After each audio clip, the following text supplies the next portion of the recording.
Hey everyone, and welcome to the channel. My name is Ash, and today I'm going to be jumping in with a brand new tier list for you guys.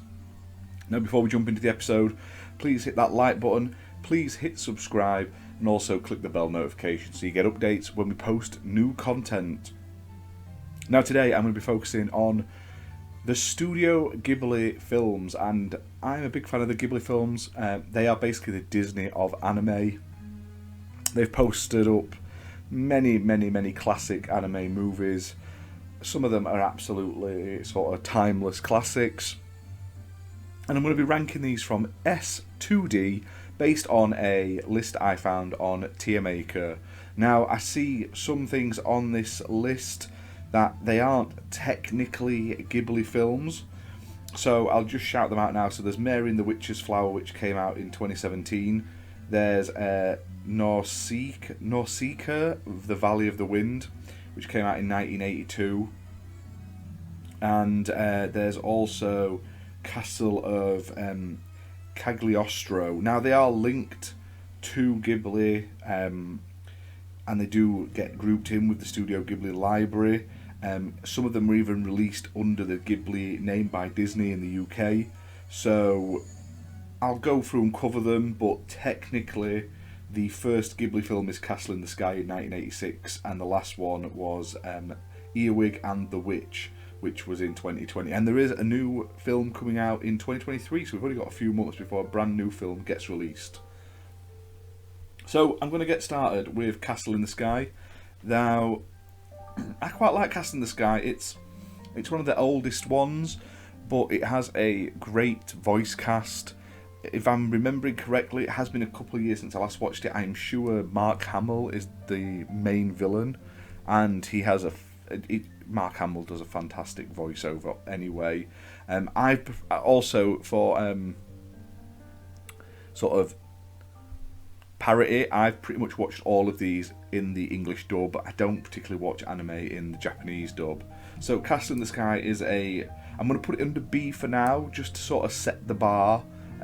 It's not a bad film at all, but I'll see how I feel about the other films as I go on, and may change it. Now, next up is Grave of the Fireflies.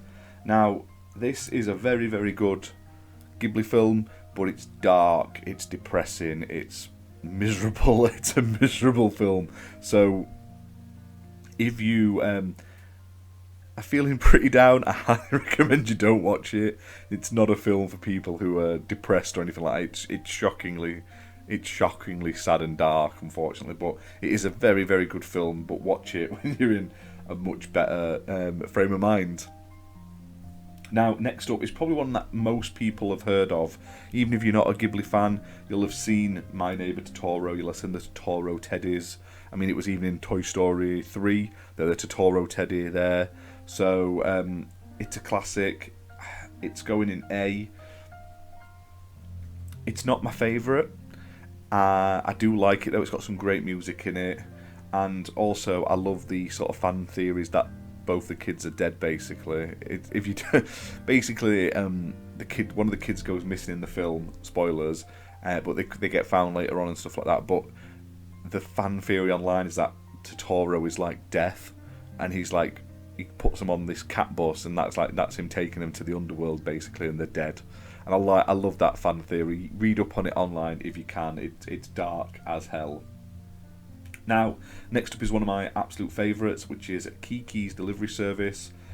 I'm putting it in S. Kirsten Dunst is the voice of Kiki, and her cat is voiced, I can't remember his name, but it's basically the guy who does Troy McClure in Simpsons, and he was Ted in Jingle All the Way, the neighbour. I cannot remember his name. His name literally pops out of my head. It's a great voice cast. It's just, obviously it's a shame he was murdered, but it's one of his great roles, and it's such a good Ghibli film. I still think it ends pretty quickly, and I prefer the Disney audio dub over the Japanese audio dub, because in the English dub she speaks to Gigi right at the end of the film, whereas in the Japanese dub it's assumed that she never speaks to him again, which is a bit sad, and I like the fact that they sort of made it a bit more upbeat at the ending. But it's basically about a young girl who's basically coming of age as a witch, and she has to set out on her own for a year to sort of live and find her own special skills, basically, and she ends up working in a bakery as like a delivery girl. Really good film, highly recommend it. One of Ghibli's best. Now, next up is Only Yesterday. I'm putting this in C. Now, I only watched this in Japanese at the time when I got the copy of it. There wasn't an English dub, and I just didn't enjoy it that much. I don't think it's one of their better films, so don't rush to watch that one. Now, next up is one of my favourite Ghibli films. Apparently, the head of Ghibli have said one day he'd love to make a sequel to this, and I'm still holding out hope that that it does get made. I don't think it will, because he's getting on. Hayao Miyazaki, if I pronounced it right, is getting on to retirement now, and I just don't think we're ever going to get the proper sequel. But I would love one, and that is Porco Rosso, and it's going in S. It's basically about a pilot who was a bit of a show-off, and for some reason gets turned into a pig. Basically his worst traits, and it's awesome. He's like a fighter pilot in the war as such. Looks great, sounds great, and it's got Michael Keaton as the main voice, so why wouldn't you want to watch it? It's absolutely fantastic. Okay, next up is Ocean Waves. This is another one I was never super bothered about. It's going in C for me. It's not too bad, but it's not that great. There's not much I can say on it because I've only watched it once and I didn't really enjoy it too much. Next up is Pompoko. Now, I like Pompoko. It's a funny little Ghibli film. It's going in B.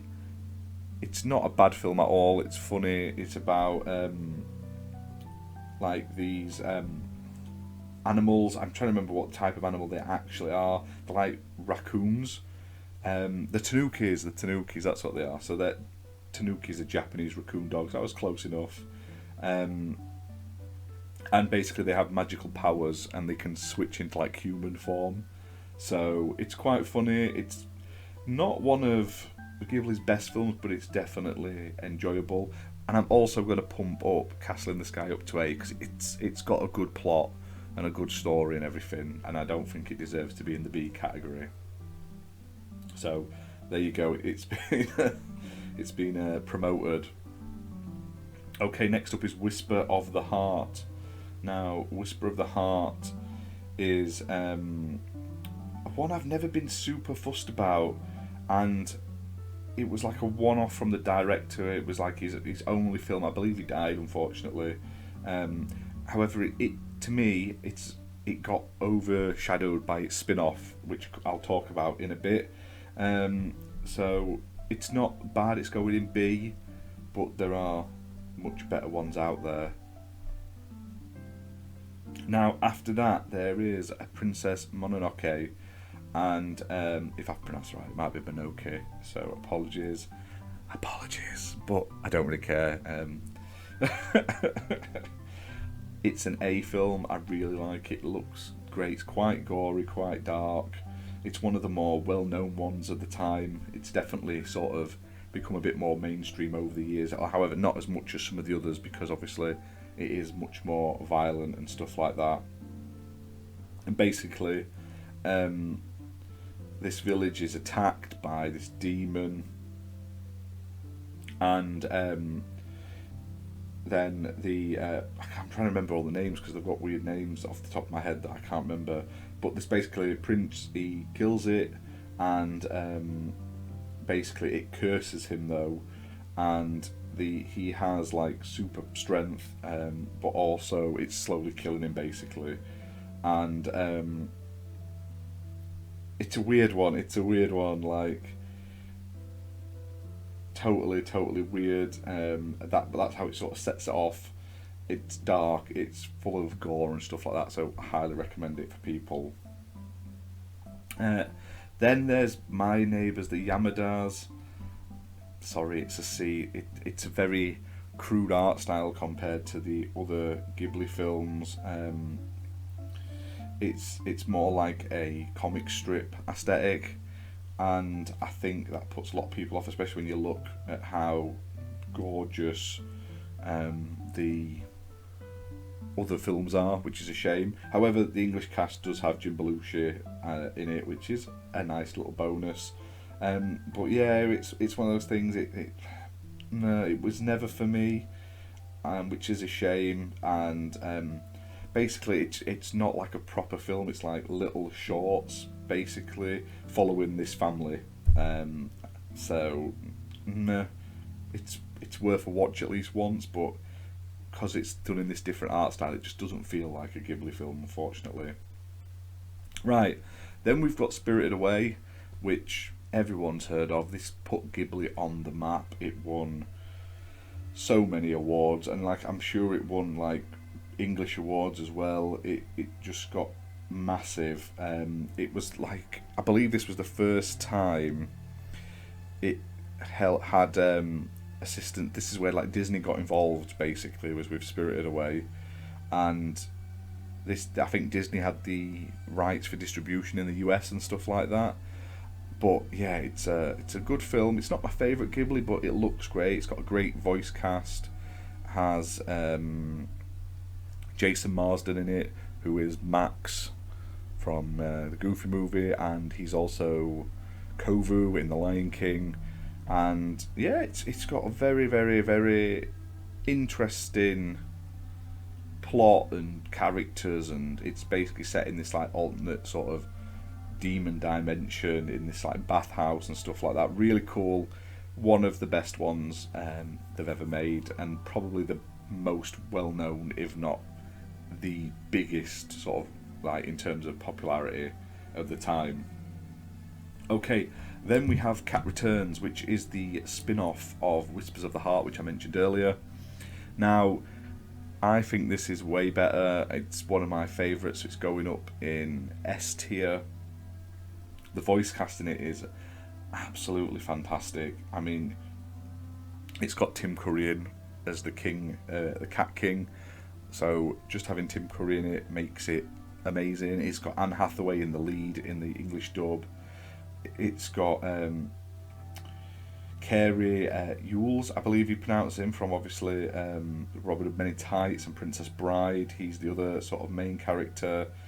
It's got Peter Boyle in it, Elliot Gould. It's got such a great voice cast, and basically it's about this girl who saves a cat who turns out to be the prince of cats, and to thank her they like take her to the cat world and basically try to turn her into a cat to marry the prince. And one thing leads to another. She doesn't want to end up being a cat and marry this prince. And it's really interesting. Like I say, it's a really good one. You don't have to have seen Whispers of the Heart to watch Cat Returns, because only sort of like the Baron character is really anything to do with Whispers of the Heart. But it does have a nice little connection. Watch Whispers of the Heart first if you really must, but you can watch The Cat Returns as its own standalone film, and it's absolutely fantastic.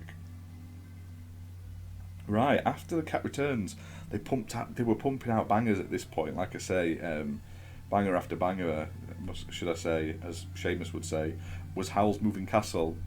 Now this is based on a book, and I think the film is better than the book, but the film is really, really good. Great voice cast again, features a whole host of amazing talent. You've got Emily Mortimer in the main character's role, and Gene Simmons as well. They play the old and young version of the main character. You've got Christian Bale playing Howl, and then you've got Billy Crystal as Calcifer the Fire. Absolutely fantastic, great film. My wife's favourite Ghibli film. She's watched this hundreds of times, honestly. It's like a comfort blanket. She'll watch it all the time. Looks great, sounds great. I'm surprised they never did the sequel, because the book had a sequel and they never made a sequel to the films. However, I suppose the book sequel is she literally rips off like Aladdin and like the 40 Thieves and stuff like that. I'm sure she does. It's such a like it ends up being in like Agrabah and stuff like that if I remember correctly. So that's probably why they never made a film of it. But yeah, check it out. Like I say, some fantastic movies. Then we've got Tales from Earthsea. Now I've watched this. It's going in B. It looks great, but it was never one that really appealed to me. It has Timothy Dalton in it, which is nice. Like, I'm a big Timothy Dalton fan, and Willem Dafoe's in it as well. It's got some great sort of voice cast. Just never really resonated with me. I don't know why. It wasn't one that was super interesting. And then after that, they followed it up with another fantastic film, which is Ponyo. Now, I'm putting this in S. Now, mainly because my kids love it. This is one that was sort of huge at the time. It was very heavily aimed at kids and stuff like that. It's a very family-friendly film. It's got a great voice cast in it. It's got Kate Blanchett, Liam Neeson, like Noah Cyrus, Tina Fey, Matt Damon's even in it as well. You could tell they were sort of being promoted by Disney right now, like in the US. And basically, this human who was once a human, and he sort of married the sea. It's a weird thing, like the woman he was with was the sea, so he married and had lots of babies.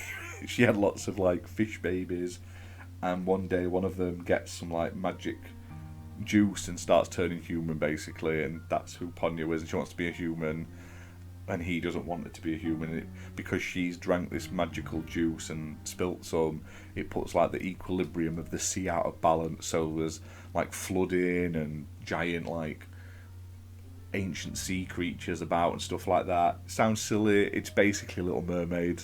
That's what it is. It's like an anime Little Mermaid with a bit more flourish to it and less sort of fat tentacle women trying to kill them basically. But it's a really good film. Definitely watch it. Your kids will enjoy it. Next up is one of my favourite films from Ghibli, which is Arrietty, which is basically The Borrowers.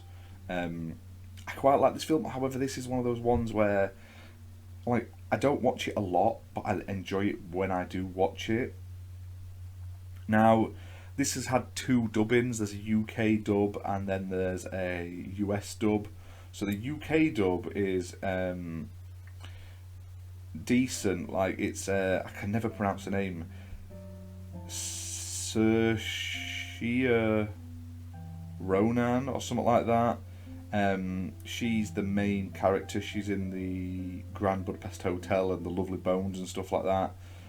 She's the main character, and then Tom Holland is the other character, and then we get people like Olivia Colman, Mark Strong in there as well. Like, so really cool, like a really cool British voice cast for that. And then the American one has like Amy Poehler and Will Arnett and stuff like that in it. It's not as good. Definitely listen to the English voice cast. So much better than the American one. But it's basically The Borrowers, but it's one of those films that just sort of ends, in my opinion. And Ghibli do this in a couple of films. It's like it just sort of instantly goes, oh right, that's the end. And you're like, oh right, I was expecting a little bit more, maybe like a conclusion or something like that. It's like, you know, like if you watch Lord of the Rings, they chuck the thing into Mount Doom and then they just cut off. It's like, oh well, you finished. Doesn't have like the follow up and the sort of resolution that I expect. So while it is one of my favourites, it's getting relegated to A just because of the ending for me, unfortunately. Pulls it back from being like a classic Ghibli film. Next up, you've got From Up on Poppy Hill, which I believe is... I don't actually know if this one's in. I think it must be this one. I'm going to class it as this picture. It's a B. It's an alright film. It's not my favourite, but it's not the worst one I've watched. It's alright, yeah. It's basically about a student living in a boarding house in Yokohama in Japan. And yeah, it's alright. It's not great, but it's not the worst. yeah, is what it is really. I'm trying to think who was in the UK or the US voice cast, but it's one of those films I've watched like twice. It's not one of my favourites. Now, the one after that was The Wind Rises. Now, this is an actual nice Ghibli film. It's basically a fictionalized biographic film of Jiro Horikoshi, who was a chief engineer of many of the Japanese fighter designs of World War Two, which is quite cool. So it's like kind of based on his life, but takes a bit of liberties and stuff like that. It's based on a manga as well, so quite like it. The English cast has Joseph Gordon-Levitt as the main character, and then Emily Blunt. You've got John Krasinski, Martin Short, William H Macy, some like big names. Stanley Tucci's in it, Elijah Wood. You know what I mean? They were pumping out the sort of big name cast right now. Decent. Yeah, I'd give it. I'm trying to think. Would I put it as? I'm putting it in B for now. I don't think it's as good as some of them, but it's not bad. Then next up is let's have a look. Which is next on the list? The Tale of Princess Kaguya. Now, I've watched this once. It's okay. This is one of those ones that has a different art style again. That I like Ghibli for their standard art style. Like, the thing that makes Ghibli films so great is their like beautifully detailed anime aesthetics, and then when they go in different directions, and fair play, give them the sort of freedom to do whatever they want in their films, but it just doesn't. It takes away from the expectations and the feeling of a Ghibli film when you watch it, which is a shame, really, because even a bad Ghibli film isn't a bad film. They're just not as good as the other Ghiblis. So this one came out, and I was never super fussed about it.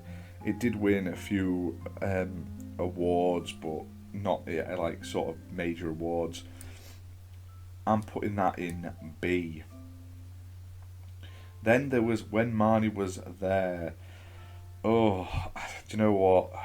Oh, it's based on a novel of the same name from 1967. And basically,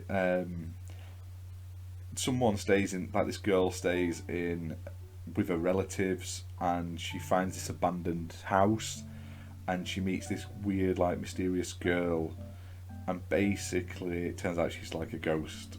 Basically, that's the big sort of thingy. It's okay. I'm putting it in B. It wasn't one of my favourites by far. It's just a bit meh. So here is where it starts to go off track a little bit. So there should be a film called The Red Turtle. Now, The Red Turtle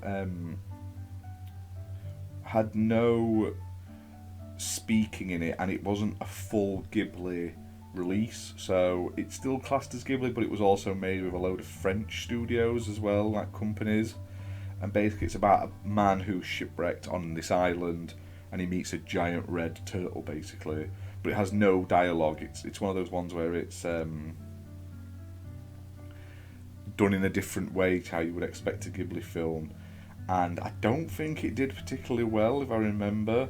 It was one of those ones that would do great at like a film festival, but no one wants to go to the cinema to watch a film without any speaking, do you? So for that, I would put it in C just because it wasn't my cup of tea, but there's not one here. Okay, and then we have Earwig and the Witch. So this is their like last official film. It's based on the novel of the same name. Now, it's based, if I remember correctly, the novel is written by the same person who did Howl's Moving Castle, or the Howl's Moving Castle film, their books. So it's written by the same woman who did that. Basically, this one is done in 3D animation. It's not 2D, it's full 3D animation. Has some alright voice cast. It's got Richard E. Grant in it, which is nice, but other than that, no one amazing to write home about. And basically, it's about a girl who lives at an orphanage. Basically, it's okay, but this is one of those ones that I liked, and then right at the end, it just cuts off, and you're like, what? It doesn't make sense. So she basically gets like a magic power and stuff like that. She puts a spell on her, but right at the end, basically the people she's living with are in like a band, and her mum used to be in that band, and then her mum obviously left her and went away. But right at the end, and I'm gonna spoil it a bit here, her mum basically returns and like for a surprise visit, and it just cuts off, and you're like, why? I just don't understand it. So who knows? And then after that, so there's these three films here at the bottom that aren't official sort of Ghibli films or classed as. So this is Lupin the Third, The Castle of Cagliostro. Now this was written and directed by Hayao Miyazaki, but it was before he did. He formed Ghibli basically. So sometimes it gets lumped in, but it's very much not a Ghibli film at all. It's just the same guy. Based on the Lupin the Third series, it's not that bad. It's shown its age nowadays, but it's still not a bad a bad film. It's got a decent voice cast and stuff like that. It's had a couple of different dubs nowadays though, so you may want to have a look into which one you get to watch.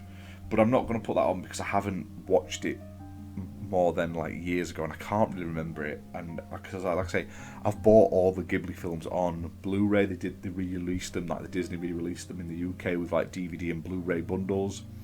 I bought all of them, but that one I literally have never seen, so I like properly for years, and I don't think I watched it to the end. So I don't want to sort of say, oh, this one is where it goes, because I haven't watched it. Now, after that, they also had, let's just get it up in front of me, there's also Nausicaa of the Valley of the Wind. I can't pronounce it right, I know I'm butchering it, so I apologise. Now, this one actually gets released in the Ghibli collection from Disney. So, it's basically set in like a post-nuclear futuristic world, and it's about a young teenage princess of the Valley of the Wind, and basically it's like a struggle with another kingdom that tries to use an ancient weapon to eradicate a jungle full of giant mutant insects. It's not bad, it's pretty decent. I'm trying to think who was in it. I believe like Patrick Stewart was in it. I'm trying to think, let me have a look. Uma Thurman was in it, and I think Sheila Booth was in it as well. So it had some decent voice actors in it. I believe Mark Hamill was in a small role as well. It's okay, yeah. It's one of the older films. I'm putting it as a B. It's not one of the best, but it's not a bad film at all. And then, finally on this list, there is Mary and the Witch's Flower. Now, what happened is Ghibli basically shut down a few years ago, and they said they weren't making any more films because basically their head was like the creator was retiring, and they said once he retires, we're not going to do any more films. It'll just be like a holdings company to promote Ghibli films going forward and stuff like that. So some of the sort of people from Ghibli went on to make their own sort of studios and their own sort of things, and one of them was Mary and the Witch's Flower, which was the guy who directed Arrietty, I believe. He did this as well. Now, it's based on the book The Little Broomstick, and it's by Studio Ponok, who are, like I say, it's like those teams where it's like half of them are from Ghibli, so it's very much Ghibli-esque. It looks great, it looks like Ghibli, and I highly recommend it. If you are gonna watch a non-Ghibli anime, Mary and the Witch's Flower has another stellar British voice cast. So you've got like Kate Winslet, Jim Broadbent's in it, stuff like that. It's really, really good, really interesting. Basically, It's about a girl who gets a mysterious flower called a fly-by-night, which gives you the power to become a witch for like a limited time. And she basically gets enrolled into like a wizarding school, but the people in the wizarding school are corrupt and stuff like that. It's really interesting. It's different, like alternate Hogwarts, basically, where they're trying to use the powers to like increase their own. Basically, they're leeching off other people. So that one's going in A. It's not as the top tier, but it's a very, very, very good film. Studio Ponnock have already done another film as well, which is called Modest Heroes, but it's more like an anthology sort of, with different films in, and it's not on this list, so I'm not going to put it in. But they also have another film coming out at some point this year as well, so keep an eye out for that. It's based on a children's book as well. But yeah, that is my Ghibli tier list. What do you guys think? Have you watched any of these films? Like I say, any of S and A, 100% you should have on your list to watch or have watched by now. And basically all of them should be at least watched once. They're all fantastic films, so you should really, really take a look. I love Ghibli films. I don't watch them enough. I think they're on Netflix at the moment, so if you've got Netflix, jump on and have a look. But yeah, fantastic. Kiki's Porco, Spirited Away, Cat Returns, Howl's Moving Castle, and Ponyo. All fantastic. I'm sure there'll be some people online that I'd say I'm wrong and think some of the others are higher rated. But like I say, it's just my personal preference.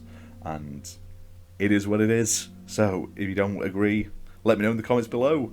But other than that, guys, thank you for watching. We'll see you soon for another tier list. We're going to be doing non-gaming tier lists on the channel for the public. If you want to see some of our more gaming focused tier lists, you can become a channel member. 99p a month gets you a ton of members only videos. I think there's about 9 or 10 up there now for members only. You get new videos every Saturday, not just tier videos, but tie-in trash and other stuff. And we're going to be doing like non-gaming stuff on the sort of general channel for everyone as well. So if you've got any suggestions of tier videos you want to see me make on sort of like movies, sort of anything really, movies, TV, sports, sort of that sort of stuff, let me know and I'll see if I can schedule it in at some point for you guys. But other than that, thank you very much for watching and we'll see you soon. Bye for now.